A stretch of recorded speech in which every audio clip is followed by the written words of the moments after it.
aí pessoal, aqui é o Vinícius Negreiros do Galaxiando. Eu estou de volta com o canal. Nós vamos falar aqui de Star Wars, vamos falar de cultura pop como um todo, vamos falar de cultura nerd, cultura geek. E hoje, no primeiro vídeo, vou trazer uma lista com o top 10 cenas mais épicas, mais icônicas de Star Wars, na minha visão. E eu tenho 4 menções honrosas, que são cenas importantes, mas não são suficientemente interessantes ou marcantes para mim, suficiente para entrarem no top 10, certo? A primeira menção que eu faço é a cena do Palpatine lutando contra o Mace Windu, lá em A Vingança do Sith. É um momento épico. Você vê o Palpatine ainda como chanceler contra o nosso icônico Mace Windu, vivido pelo grandioso Samuel L. Jackson, numa cena onde o Palpatine se deixa vencer. Ele se faz de fraco, o Mace Windu chega, tenta matá-lo, o Anakin entra nesse exato momento na cena, no ambiente, então, totalmente teatral da parte do chanceler Palpatine, ele se faz de fraco, o Windu tenta cravar o sabre nele, ele rebate com raios, e aí é onde Anakin entra. O Windu estava preparado para cravar e exterminar ali mesmo o então chanceler Palpatine, quando o Anakin fica testando, entendendo, olha para um lado, olha para o outro, tenta ver qual lado ele vai, se vai permanecer na luz, se vai virar para as trevas. E aí, no teatro completo, volta a dizer, o Palpatine diz, I'm too weak, eu tô muito fraco. E aí o Anakin se compadece com aquilo e corta o braço do Mace Windu. E o braço cai lá, prédio abaixo.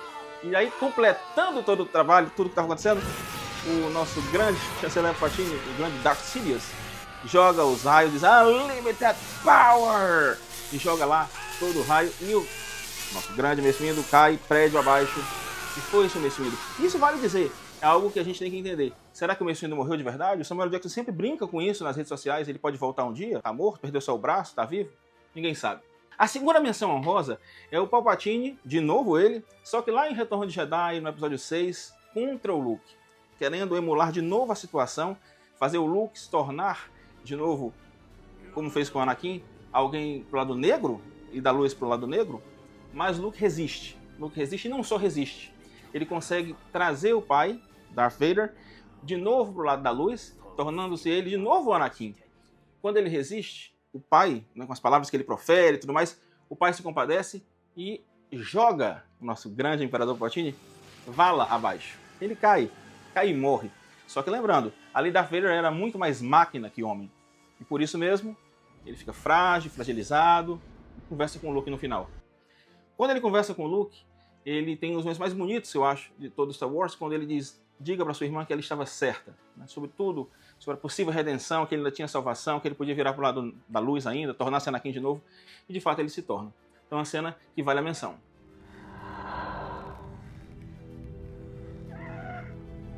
Uma terceira menção muito importante de se fazer é uma cena mais divisiva na fanbase, né, na base dos fãs, que é a cena do Luke em Crait. Lá no episódio 8, Os Últimos Jedi, uma cena que tinha tudo para ser brilhante, linda, maravilhosa, sem críticas, mas nosso diretor Rian Johnson decidiu fazer uma cena que o Luke está projetado através da força em Crait. Nessa cena, a gente vê o reencontro do Mark Hamill, Luke Skywalker, com a Carrie Fisher, a Leia. Uma cena muito bonita, mas quando a gente percebe que ele é uma projeção dele, essa cena perde um pouco do impacto. Essa cena perde um pouco do alcance que ela poderia ter. Mas tudo bem, mantendo aí, ele beija a testa da irmã, ele mostra para todos que está vindo salvar o dia e segue e encontra o Kylo Ren.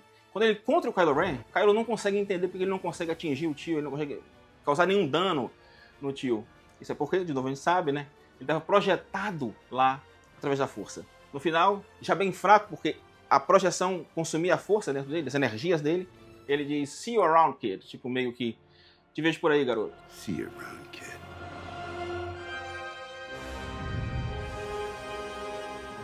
E some. E a gente vê lá ele em Ecto, compadecendo, caindo e vindo a morrer. Uma cena, como eu falei, muito divisiva. Não precisava ter ido para esse lado.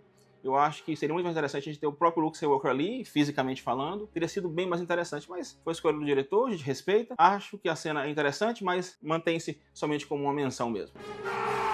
A minha quarta menção, a última delas, é de uma série que eu tenho no meu coração, sabe? Star Wars Rebels. Para mim é a série principal, a série que mais me toca como fã. Eu gosto muito de The Clone Wars, acho uma série maravilhosa, 7 temporadas, muito intensa. Mas Rebels, eu como sendo um fã da trilogia clássica de Star Wars, Vejo ali o Império no seu auge. E no meio daquilo tudo, essa cena que eu considero uma das mais bonitas de todo Star Wars. Se você não assistiu, alerta de spoiler. Kanan decide se sacrificar. Se sacrificar para salvar a causa, a rebelião, salvar todos os outros heróis, tudo que ele acreditava. A cena do sacrifício em si é muito bonita. É uma cena visualmente bem construída e que carrega toda uma emoção, porque ele era até então o personagem principal da série na nossa visão, quando a gente vê que na verdade o principal é o próprio Ezra. Mas é muito interessante e essa cena, ela fica aí na menção, na quarta e última. Vale demais ser assistida para quem não viu ainda. Veja.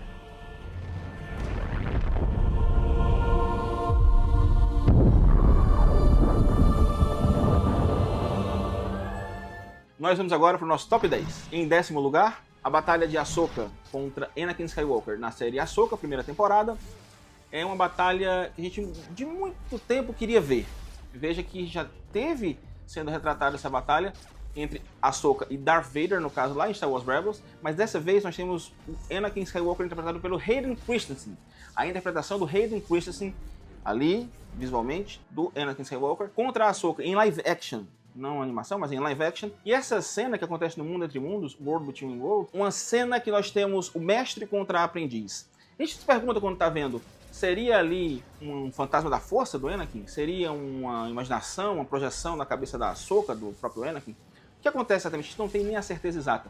Mas a gente vê esse enfrentamento, essa batalha, e o que eles dizem um para o outro, numa batalha visualmente incrível naquele Mundo Entre Mundos, torna essa a 10ª da lista.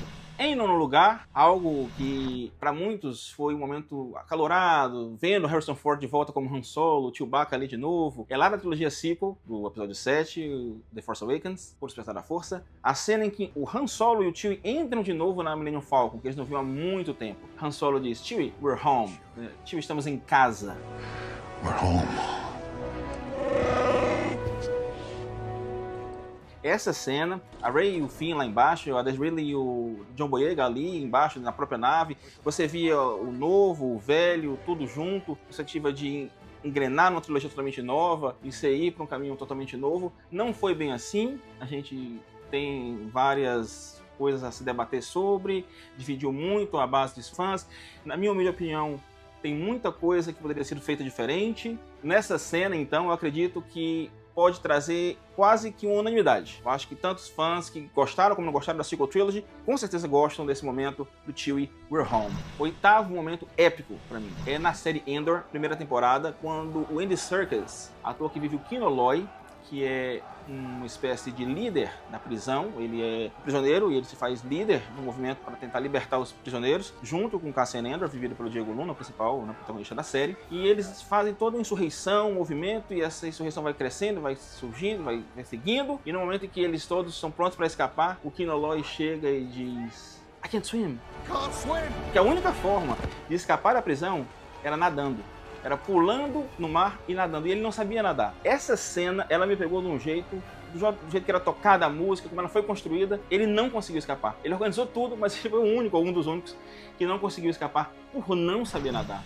Na número 7, nós temos uma cena específica para quem é fã da trilogia prequel e para quem se envolveu muito com a Ordem Jedi, até mesmo com o movimento Sith, que preferia, torcia o Palpatine, por exemplo, Darth Sidious. Com certeza vai se identificar com essa cena. A cena 7, ela retrata, na minha visão, a Ordem 66. E é, na minha visão, uma cena em que o Palpatine, ele ordena para os comandantes clones e todos os demais clone troopers para exterminarem todo e qualquer Jedi. Essa cena, ela tem um instrumental forte atrás, um som bonito, ao mesmo tempo muito emotivo, e eles vão morrendo um a um, todos os mestres, cavaleiros, e todo mundo vai morrendo. E é uma cena que comove e que mexe muito com você, que você viu o episódio 1, a ordem posta, todo mundo ali no Conselho Jedi, todo mundo sendo treinado, você vê no episódio 2 tudo a mesma coisa, todo mundo seguindo firme, tantos padawans, tantos cavaleiros, e de repente todo mundo é exterminado com a Ordem 66, que é bem retratada, assim, muito bem retratada essa cena, e ela é muito bem retratada em A Vingança do Sith.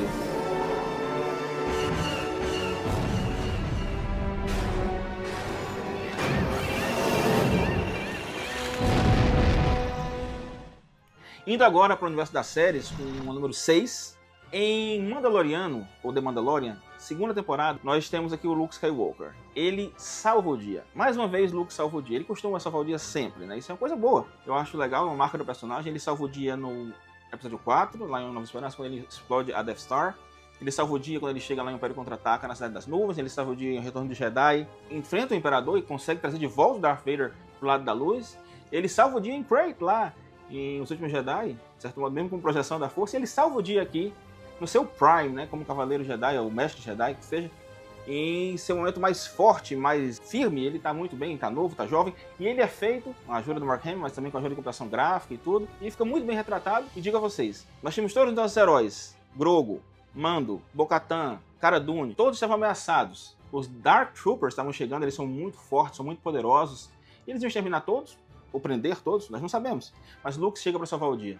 Esse momento onde ele luta, extermina todos, facilmente todos os Dark Troopers, pareciam tão impossíveis de serem derrotados, e pega então o Grogu dos braços do Mando, né, do Din Djarin, para treiná-lo mais à frente. A gente sabe que no final o Grogu optou por ficar com o Din Djarin, não foi treinado, né? Optou por seguir com o Din Djarin, voltando então para sua história inicial. Mas esse momento em que tinha esperança até dele se tornar, quem sabe, um Padawan, foi bem legal. Nosso top 5, uma cena que marcou muita gente que é fã da trilogia clássica de Star Wars. É a cena do Yoda lá em Dagobah, trazendo do pântano a X-Wing de volta.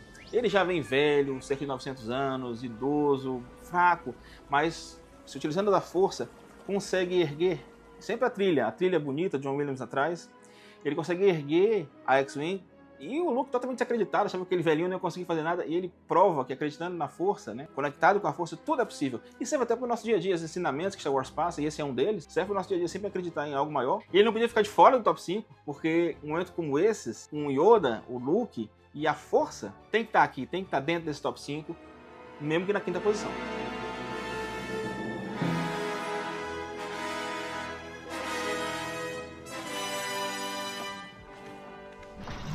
Chegando agora no top 4, Anakin contra Obi-Wan em Mustafar, a vingança do Sith. Uma cena até longa, mas que não cansa na minha visão. Uma cena dinâmica, bonita, bem construída, bem coreografada. Você vê ali mestre contra aprendiz, quem errou, quem estava certo, os dois estão errados, os dois estão certos, cada um faz seu julgamento. Mas no final, Obi-Wan tinha o high ground, e ele então consegue cortar as pernas do Anakin, deixa ele padecer ali sobre a lava, e ele até acreditava que ele ia morrer ali mesmo. A gente sabe que no final das contas, Palpatine chegou a tempo, salvou o Anakin, conseguiu colocá-lo numa cápsula, levá-lo, transformá-lo em máquina, Darth Vader, propriamente, porque ele já era Darth Vader antes, mas agora era o Darth Vader oficial, homem-máquina, muito mais máquina que homem. Essa cena do duelo entre os dois, esse momento da queda total de Anakin em ascensão, por fim, 100% de Darth Vader, com certeza é, na minha visão, merecedora de estar no top 4. Agora no top 3, no terceiro lugar, eu trago o que é, na minha visão, um dos momentos mais icônicos de toda a saga Star Wars. E acredite, ele está no episódio 1, A Ameaça Fantasma, episódio esse que eu achei quando criança ainda, e quando eu vi essa cena já me pegou muito, porque eu acho que essa cena ela salva todo o resto do filme. Não é dos melhores, mas essa cena, a batalha entre Maul, Qui-Gon Jinn e Obi-Wan, os três, Duel of the Fates, é sem dúvidas dos momentos mais bonitos de toda a saga Star Wars. Não só a coreografia é bem feita, a música é sensacional. John Williams no seu prime ali, com certeza conseguiu conectar tudo que a gente via na tela com a música. Isso faz uma cena linda e incrível. Todo mundo sabe o que acontece, não é spoiler pra ninguém, que o Maul mata o Qui-Gon e o Obi-Wan pensa que mata o Maul, e vale dizer, muito em breve eu vou estar falando aqui no canal sobre a série do Maul, hein? Animação muito boa chegando por aí, a gente vai falar aqui no canal sobre a série do Maul. Mas voltando, se tivesse sido diferente, se o Qui-Gon tivesse exterminado de vez o Maul e ele tivesse treinado de repente o Anakin, e não o Obi-Wan despreparado, jovem ainda, imaturo, muita coisa podia ter sido diferente, né? O Anakin podia ter sido sempre do lado da luz, nunca ter existido o Darth Vader, Palpatine podia ter morrido cedo, quem sabe, pra muitos, surpresa de muitos, nunca tivesse acontecido romance entre Padme e Anakin, já que eles eram um Jedi devoto e tal. Podia ser que Luke e Leia não tivessem nascido, não tivessem acontecido, não tivessem surgido, além do Darth Vader não ter surgido. Pode ser que Luke e Leia nunca tivessem existido também, entendeu? Então, assim, são uma série de possibilidades e nuances que o fato do Qui-Gon morrer naquele momento faz com que tudo siga por um caminho totalmente diferente, que foi o que de fato seguiu. Ou ele ter sobrevivido, poderia ter feito que as coisas tivessem sido bem diferentes do que a gente está acostumado a acompanhar em Star Wars. Mas a história já tinha sido contada antes, pelo George Lucas, precisava seguir assim, e assim seguiu, e foi bem construída. E essa cena é muito marcante. E em segundíssimo lugar, uma cena que, pra mim, primeiro, ela tá num dos filmes que eu acho um dos melhores filmes de Star Wars já lançados, que é Rogue One, a história de Star Wars, tá? Esse filme é um senhor filme, pra quem é fã da trilogia clássica, pra quem é fã dos filmes originais, ver esse filme, ver a história dos planos da Estrela da Morte, estarem sendo, né, finalmente, como foram capturados, como o grupo de rebeldes conseguiu chegar, capturá-los e tudo. É tudo muito bonito, né? Muito perfeito, muito bem contado, mas no final, a cena do Vader aparecendo no final surpreendeu a todos. Eu que assisti na pré-estreia no cinema com muita gente, a gente sabe que jamais pensou naquilo. Os rebeldes, todos lá, os soldados, se organizando para passar pro Capitão Antilles, que passaria para Leia os planos. Espera aí, tem uma coisa antes. Vader aparece, saca o seu sabre, vermelho, respiração, ele massacra os soldados rebeldes, todos, um a um. Um único mísero soldado sobrevivente, já se partindo praticamente no meio, conseguiu passar o plano adiante, e esse plano chegou no Capitão Antilles, que passou para Leia. Você consegue até ver algo que era muito interessante, eles mostraram isso, e eles fizeram isso muito bem feito. O que foi? O Vader aparece, mostra a reação do Vader ao ficar frustrado, irritado, irado, por não ter conseguido capturar os planos e os planos serem seguidos junto com a Leia. Essa cena é incrível. Merece sim o top 2. E em primeiríssimo lugar, uma cena que para qualquer pessoa que é fã da trilogia clássica, principalmente como eu, que comecei a assistir, sou criança dos anos 90, comecei a assistir Star Wars ainda nos anos 90, vi depois a prequel trilogy nos cinemas, mas que me envolvi primeiro com a trilogia clássica de Star Wars. Para mim, a revelação, plot twist, de que Vader é pai de Luke, não tem como não ser a primeira e mais impactante cena, mais épica de todo Star Wars. I'm your father.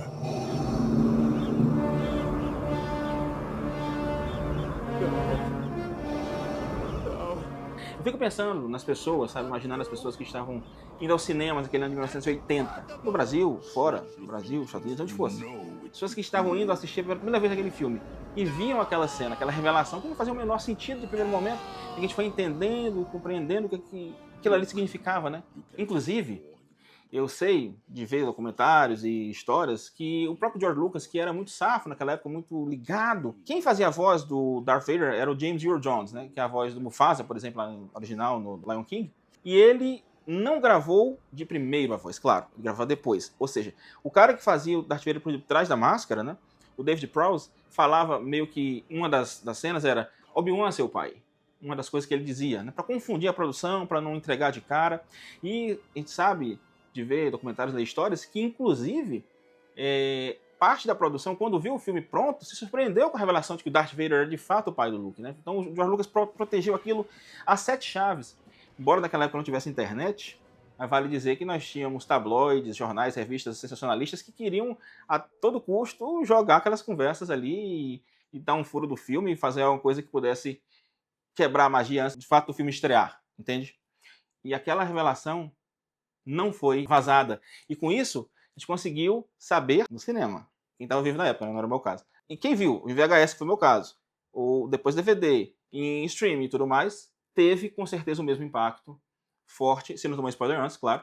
E com certeza não tínhamos como não colocar essa cena para todo bom fã de Star Wars. Todo bom fã de Star Wars acaba se envolvendo muito com a trilogia clássica, não tem como ser diferente, como a revelação de I Am Your Father não ser a primeiríssima das cenas. Mas eu convido você a deixar nos comentários a sua lista, o que você concordou, o que você não concordou, ou a sua lista inteira, inclusive, se for totalmente diferente, pode ser.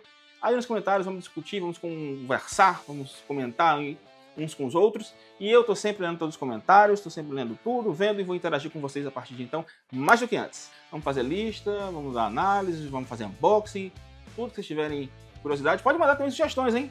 Sugestões vale a pena aí mandar nos comentários. Estou disposto a ler e vamos debater, vamos conversar. É sempre muito legal, tá certo? É sempre muito legal a gente ver isso aí tudo, beleza? E nunca se esqueçam, a força estará sempre com vocês.